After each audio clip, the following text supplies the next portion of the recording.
Hello guys, my name is Garima Singh and welcome back to my YouTube channel. तो आज हम revise करने वाले हैं सॉल्यूशंस और इसमें मैं स्टार्टिंग का पार्ट जो है वो बताऊंगी। बेसिकली जो मतलब बेसिक टर्म्स हैं, कंसंट्रेशन टर्म्स, वो सारे, और सॉल्युबिलिटी का थोड़ा सा पार्ट मैं कवर करूंगी क्योंकि मैं ज़्यादा बड़ी वीडियो नहीं बनाना चाहती, फिर आपको ज़्यादा बड़े लेक्चर्स देखने में वैसे भी मौत आती है हम लोगों को। तो इसलिए मैं छोटे छोटे क्लिप्स के फॉर्म में बनाऊंगी ताकि आपको ईजी रहे वॉच करने में। अब सबसे पहले हम लोग जान लेते हैं कि सॉल्यूशन क्या होता है। Solution are the homogeneous mixture made up of two or more than two components. Solution homogeneous mixture होता है जो कि बना हुआ होता है दो या दो से ज़्यादा कंपोनेंट्स का। अब इसमें जो सॉल्यूशन होता है उसमें दो चीज़ें प्रेजेंट होती हैं, एक होता है सॉल्वेंट और दूसरा होता है सॉल्यूट। जो सॉल्वेंट होता है वो प्रेजेंट होता है लार्ज अमाउंट में और जो सॉल्यूट होता है वो लेस अमाउंट में प्रेजेंट होता है। Composition of mixture is uniform. जो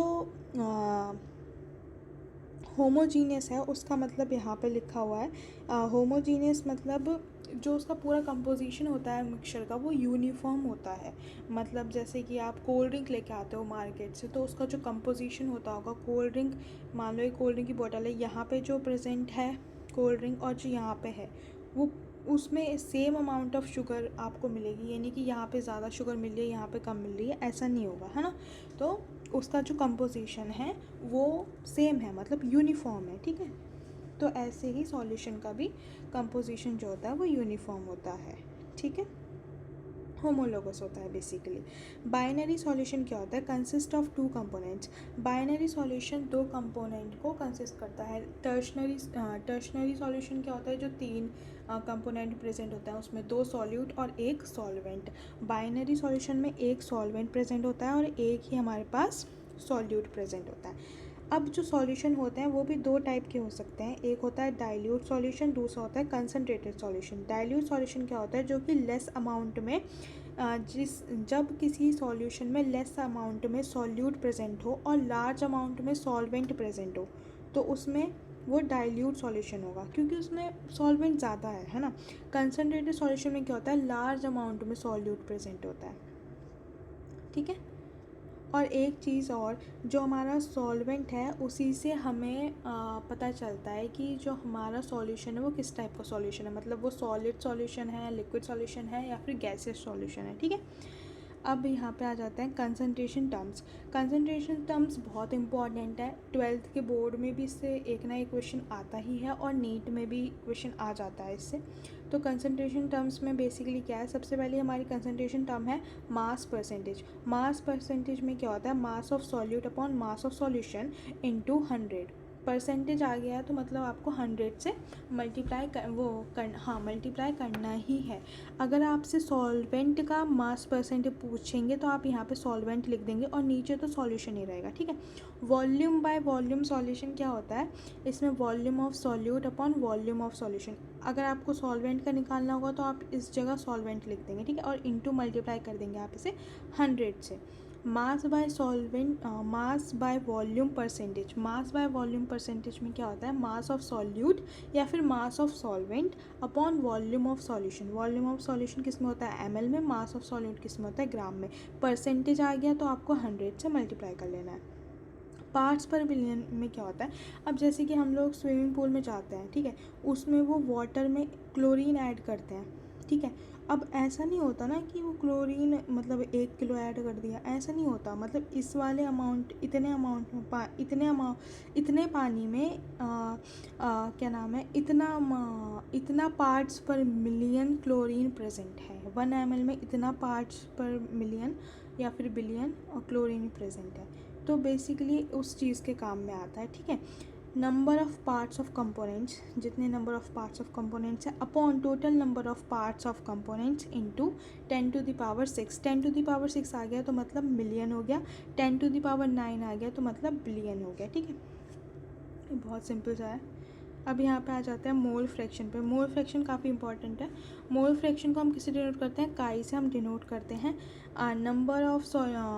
number of moles of solute upon total of solute के मोल्स और सॉल्वेंट के मोल्स, मतलब मोल्स ऑफ सॉल्यूशन बेसिकली।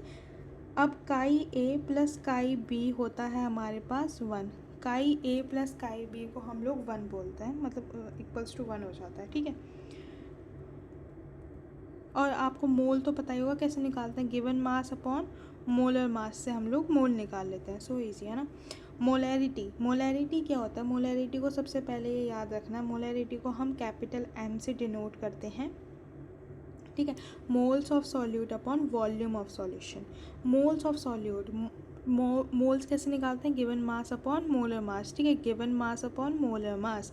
अगर ये वॉल्यूम लीटर में प्रेजेंट है तो ठीक है, अगर ये लीटर में प्रेजेंट नहीं है, ये ml में प्रेजेंट है हमारे पास, तो हमें 1000 से इसे डिवाइड करना होता है, 1000 से डिवाइड करना होता है इसे लीटर में कन्वर्ट करने के लिए, तो ये यहाँ पे जाके मल्टीप्लाई हो जाता है। तो given mass upon molar mass 1000 upon volume, जो हमें वॉल्यूम गिवन है क्वेश्चन में, ठीक है। Mass of solute dissolve in volume of solution, कितना ग्राम ऑफ सॉल्यूट प्रेजेंट है हमारा कितने वॉल्यूम में, बेसिकली मोलैरिटी हमें ये बताता है। अब बारी आती है मोलैलिटी की। मोलैलिटी को हम छोटे एम जी सॉरी इसे हम स्मॉल एम से हम डिनोट करते हैं। Moles of solute upon mass of solvent, moles कैसे निकालते हैं? Given mass upon molar mass. इसमें भी अगर ये ग्राम में प्रेजेंट होगा तो ऊपर 1000 आ जाएगा। कितने ग्राम ऑफ सॉल्यूट प्रेजेंट है हमारे, कितने ग्राम ऑफ सॉल्वेंट में, ये है बेसिकली। अब बारी आ जाती है हमारी सॉल्युबिलिटी समझने की। सॉल्युबिलिटी क्या होता है? Maximum amount of solute dissolve in specified amount of solvent at a constant temperature. कितना सॉल्यूट, कितना मैक्सिमम अमाउंट ऑफ सॉल्यूट हमारा प्रेजेंट है सॉल्वेंट में at a constant temperature. Constant temperature यहाँ पे इसलिए लिखना ज़रूरी है क्योंकि टेम्परेचर बढ़ाएंगे हम तो हम और सॉल्यूट ऐड कर सकते हैं, क्योंकि टेम्परेचर बढ़ाने से जो हमारी सॉल्युबिलिटी होती है वो इंक्रीज़ हो जाती है, बढ़िया तरीके से घुल जाता है, ठीक है। अब यहाँ पे सॉल्यूट हो गया, ये सॉल्वेंट हो गया, यहाँ से क्या बन गया? सॉल्यूशन बन गया। फैक्टर्स अफेक्टिंग सॉल्युबिलिटी, सॉल्युबिलिटी पे क्या कौन कौन से फैक्टर्स हैं जो अफेक्ट करते हैं? नेचर होता है सॉल्यूट और सॉल्वेंट का, वो अफेक्ट करता है सबसे पहले सॉल्युबिलिटी को। Temperature and pressure also affects the solubility, ठीक है। तो अभी मैं इतना ही बताऊंगी और बाकी का हम लोग अगले लेक्चर में पढ़ेंगे। Thanks for watching, see you in the next one, bye bye. And comment में बताना आपको लेक्चर कैसा लगा, और अगर आपको क्वेश्चन प्रैक्टिस का एक सेशन चाहिए होगा तो वो भी बता सकते हो आप। बायो, फिज़िक्स, हाँ फिज़िक्स, केमिस्ट्री, फिज़िक्स मेरी भी थोड़ी वीक ही है ना, मतलब इसलिए, तो केमिस्ट्री और बायोलॉजी मेनली, मतलब अगर आपको क्वेश्चन प्रैक्टिस के लिए भी चाहिए होगा तो आप लोग मुझे बता सकते हो। I will make separate video on it, क्योंकि एक्सप्लेनेशन के साथ साथ क्वेश्चन प्रैक्टिस नहीं हो पाती है। मैं क्वेश्चंस भी आपको बता दूंगी सॉल्व करना कैसे कैसे क्या करना है, तो उसके लिए आपको मुझे कमेंट करना पड़ेगा ना यार। अब मेरे को कैसे पता चलेगा कि आप क्या चाहते हो, है ना। तो comment for it and bye bye, see you in the next video, bye.